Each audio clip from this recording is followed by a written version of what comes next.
Napoleão Hill, 25 anos ele tinha. Ele tentou, né, entrevistar Andrew Carnegie para conseguir uma matéria para uma revista que ele atuava, que ele fazia algumas matérias.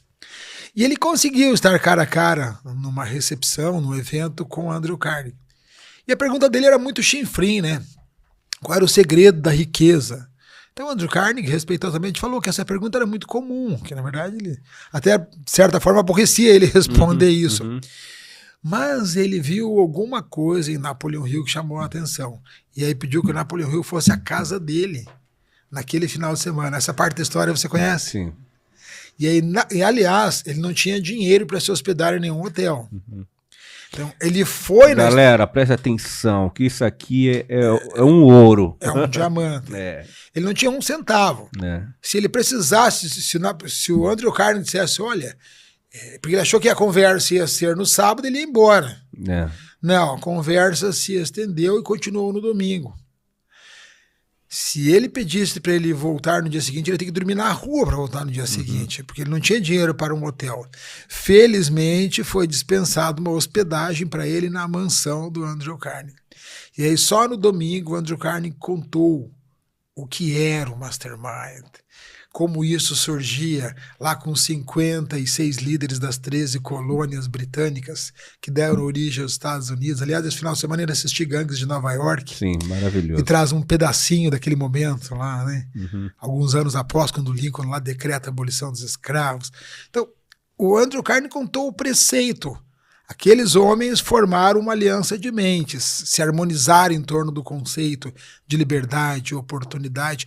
Tanto foi consistente que até hoje o preceito-chave da Constituição americana, que vira e mexe passa a ser ameaçado aí por uma ordem globalista, mas continua sendo liberdade e oportunidade, que são duas características que são como um estimulante, um fermento para a riqueza da alma humana. Porque o homem, quando é livre e tem oportunidade, ele pode fazer o que ele quiser. E será abençoado, contanto que isso não interfira no seu redor. Então, o que é o sucesso? Segundo Andrew Carnegie, que Napoleão Hill entendeu, passou adiante, é você conquistar tudo o que você almeja sem interferir no alheio. Tem que ser ecológico. Porque se não for isso, ele não será abençoado. Ele não poderá perpetuar. É uma aliança fadada ao fracasso. E ele compreendeu qual era o intuito de Andrew Carnegie. Ele queria que Napoleão Hill pesquisasse os grandes homens da época, que eram os grandes construtores dessas alianças de mentes. E na época tinha Thomas Edison, explodindo com todos os seus inventos. Na época tinha Eastman Kodak, ficando 3 dias acordado lá, tentando descobrir como fazer as revelações mais adequadas, as melhores câmeras. Na época tinha Wrigley Jr., que tinha explodido uma fortuna inventando o chiclete, a goma de mascar. Então, essas pessoas foram pessoas para quem Napoleão Hill teve a oportunidade de entrevistar. Ele ganhou cartas de recomendação. Ele podia ir lá e tinha um carteiraço. Olha, Andrew Carnegie sugeriu que nós conversássemos sobre uma pretensão, um projeto dele de um estudo que fica para a posteridade, para orientar jovens sobre como prosperar. Então era uma fala intocável, todo mundo queria, né? Isso foi o começo do projeto. Só que esse projeto se estendeu, porque na época da Depressão Americana, muitos dos grandes homens que são citados como super-heróis na obra de Napoleão Hill sumiram, empobreceram, se suicidaram, como Charles Schwab, por exemplo, porque eles não conseguiram lidar com a miséria depois de experimentarem o mais alto poder do planeta, né? Aqueles 6 homens mais poderosos da época, todos eles viraram poeira, viraram história durante a época da Depressão Americana. Mas a Depressão Americana passou.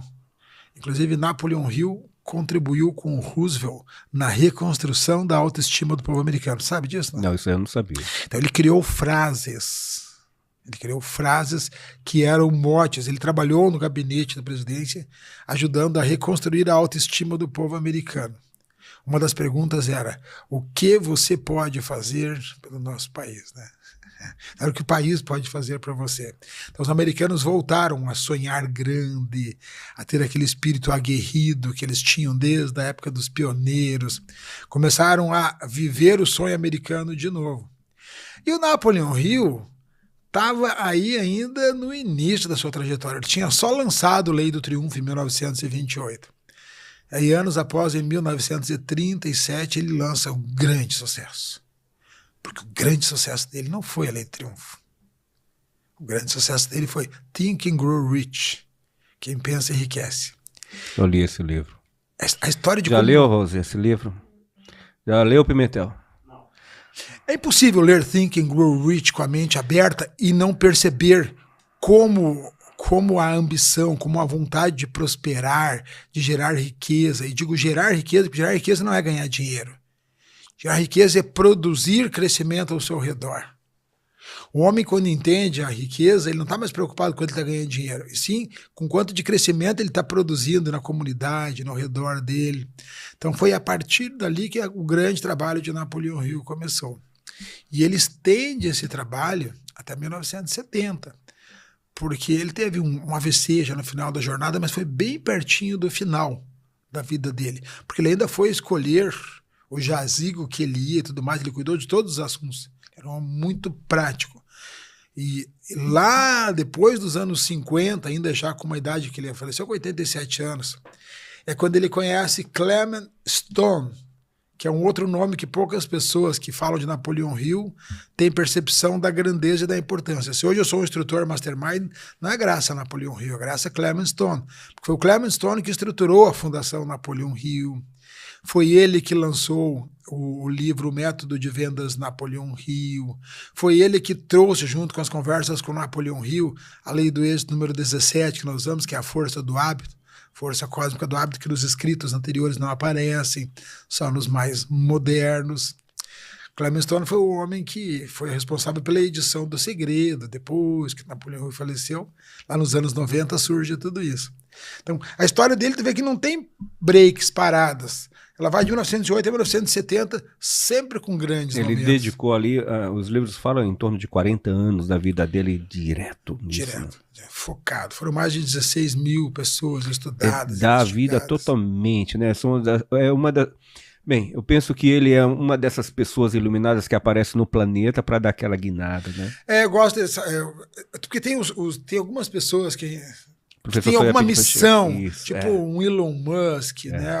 Steve Jobs, o Napoleão Einstein, Hill, né? Napoleão Hill, naquilo que ele se propôs, ele foi o único. Porque ninguém falava em educação corporativa, ficar mais próximo aqui. Isso. Ninguém falava em educação corporativa, em treinamento. Na época que Napoleão Hill começou o trabalho, Ford tinha uma máxima: por que pagar um homem do pescoço para cima se eu só uso do pescoço para baixo? Isso era uma máxima, está registrado em trabalhos dele.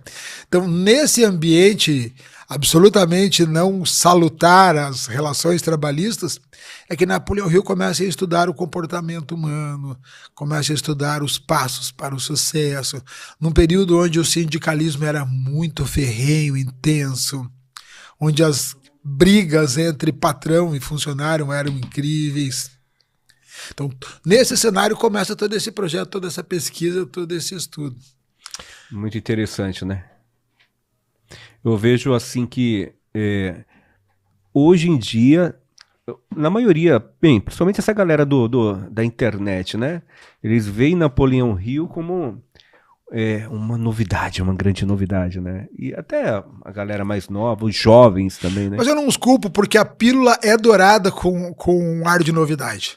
Fico mais perto que o diabo, ele traz informações que estão nos outros materiais. No entanto, ele é uma explosão, 4 anos seguidos de vendas, recordes.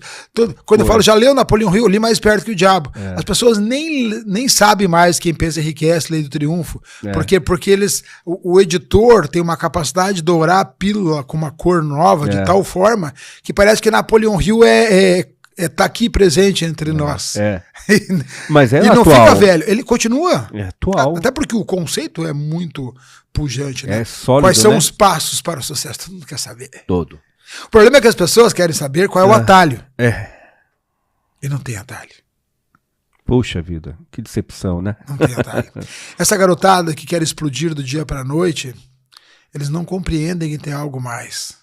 Não dá para você acelerar além de um certo ponto o germinar de uma semente, o crescimento de um bebê no útero de uma mamãe. Tudo aconteceu ao longo dessa humanidade, dessa civilização, que parece antiga, mas não é. A gente é fruto de 100 anos de evolução, hein? Toda essa tecnologia que nós temos são 100 anos. Nós somos um grãozinho de areia em toda a história. Eles querem mudar algo que já há milhões ou bilhões de anos vem acontecendo. Então, existem leis. E uma delas é a lei da semeadura. Há um tempo para plantar e há um tempo para colher.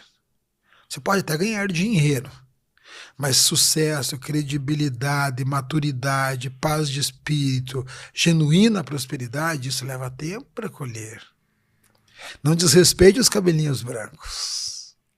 Não escarneça de quem já passou por dezenas de invernos e verões. Essas pessoas têm algo para ensinar, porque você pensa que nas empresas do Oriente sempre tem um conselho com cabecinhas brancas. Porque você pensa que Salomão tinha 2 parelhas de sábios conselheiros para tomar as melhores decisões. Então, todo esse frisson de inteligência artificial, todo esse humanismo está deixando as pessoas muito céticas, muito vaidosas, muito arrogantes. E há um preço para isso. Professor, vamos explicar, vamos não, gostaria que o senhor explicasse para a gente o que é Mastermind. Para as pessoas que estão em casa aí, que nunca ouviu falar, hoje se ouviu, o que é Mastermind?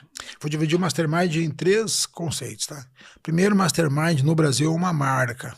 Tem um Rzinho dentro de um círculo no final. Então isso tem registro. Não pode ser usado para fins comerciais, para literaturas, treinamentos ou coisas que o valham, porque no Brasil e nos países de língua portuguesa, Mastermind é uma marca registrada. Nos Estados Unidos, não. No Brasil é marca registrada. Então, aqui nós usamos o conceito, até para não dar confusão de marca, né? Então, nós criamos esse conceito de Mastermind da Fundação Napoleon Hill.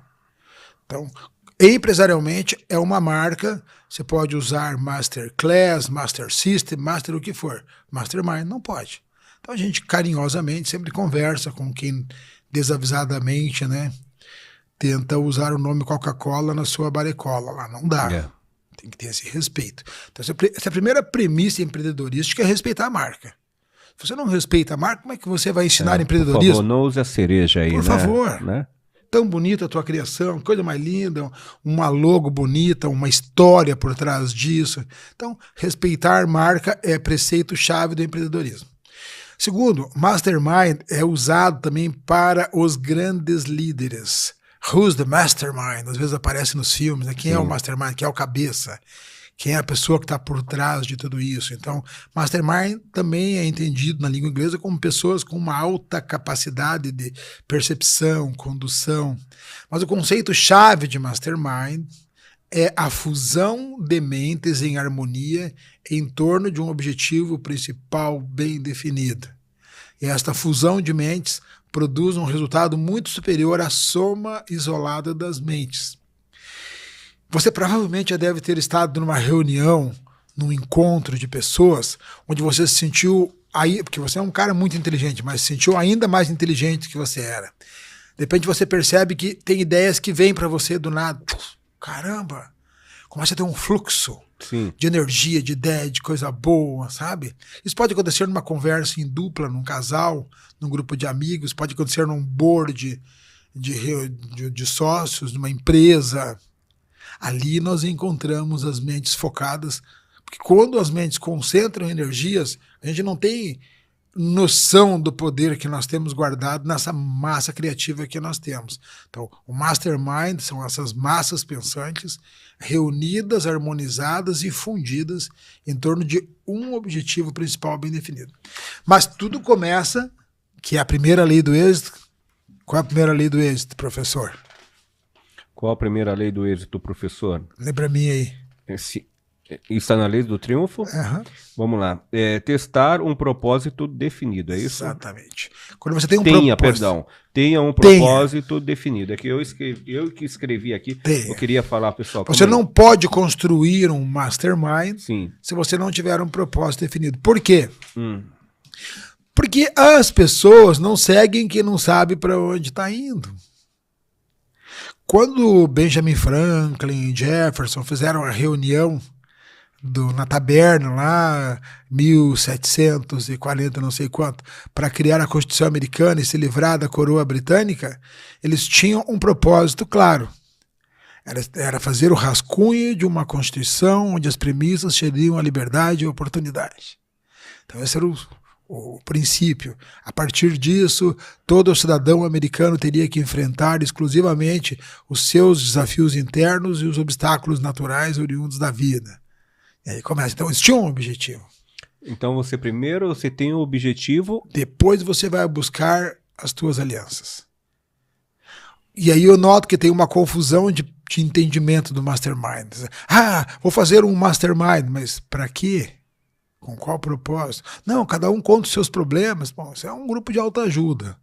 Um mastermind. Quando você vai entrar em contato com essas pessoas, por exemplo, vai lá, tivemos a ideia de montar a Cereja Podcast. Aí eu cheguei, Pimentel, rapaz, eu não sei, veio na minha mente você aqui comigo fazendo isso. Ele, rapaz, eu tava pensando nisso também. Acontece isso no Mastermind? Acontece muito. Porque Napoleão Hill, ele fala que os pensamentos, eles não são nossos. Os pensamentos estão no éter. Aliás, por isso que você é um homem que estuda a palavra, a Bíblia, não? Sim, eu gosto. Sabe que a Bíblia deixa claro que o pecado não é a tentação, né? O pecado é o sucumbir. Então Jesus foi tentado. Porque a tentação não nos pertence. Elas vêm. Elas vêm como vírus, elas vêm pelo ambiente que você está. Elas têm vida própria. Os pensamentos estão na biblioteca do universo. Napoleão Hill fala sobre essa biblioteca do universo, sobre esse éter. E lá tem de tudo que você quiser. Cara, minha cabeça fica explodindo quando eu ouço isso, professor. Nossos pensamentos são coisas. Exatamente. Então tá tudo lá. O que você vai acessar? Depende da tua frequência. Depende das tuas alianças. Lá tem pensamentos de assassínio, de morte, de fracasso, de miséria, de inveja, de calúnia. Mas tem pensamentos de construção, de invenção, de prosperidade, de riqueza, de apoio, de sociabilidade, de comunidade. E você vai acessar o quê? Por isso que você vai ser sempre o sexto de um grupo de 5 pessoas com quem você anda. Você vai ser mais do mesmo. Você não pode acessar elementos de alta frequência com equipamentos de baixa frequência. Exatamente. Então, tá lá. E é por isso que às vezes você está num círculo, numa reunião, os nossos alunos, participantes, a gente não chama de aluno, a gente chama de participantes, né? Porque aluno é aquele que ainda não tem luz, né? Uhum. Vai ser aluno, a luz, aquele que ainda vai ser iluminado. Nossos participantes são extraordinários. Eu tenho participantes que às vezes me perguntam assim para Deus, como é que me deu a honra de ser instrutor de um cara com essa magnitude? E eles vão para a sala e nos respeitam. E eles comentam muito que às vezes entram na sala com um sentimento de destruição interna, de incômodo, desconforto, e quando chega às 23 horas está num reânimo, simplesmente porque eles estavam num grupo que criou uma conexão maior, que acessou estratégias, ideias, insights. Esse é o Mastermind. Agora, nós não ficamos lá essas 12 semanas juntos discutindo quais os nossos problemas e tal. Não, nós damos ferramentas para os participantes captarem parceiros ao longo da vida e construírem e fortalecerem as suas alianças.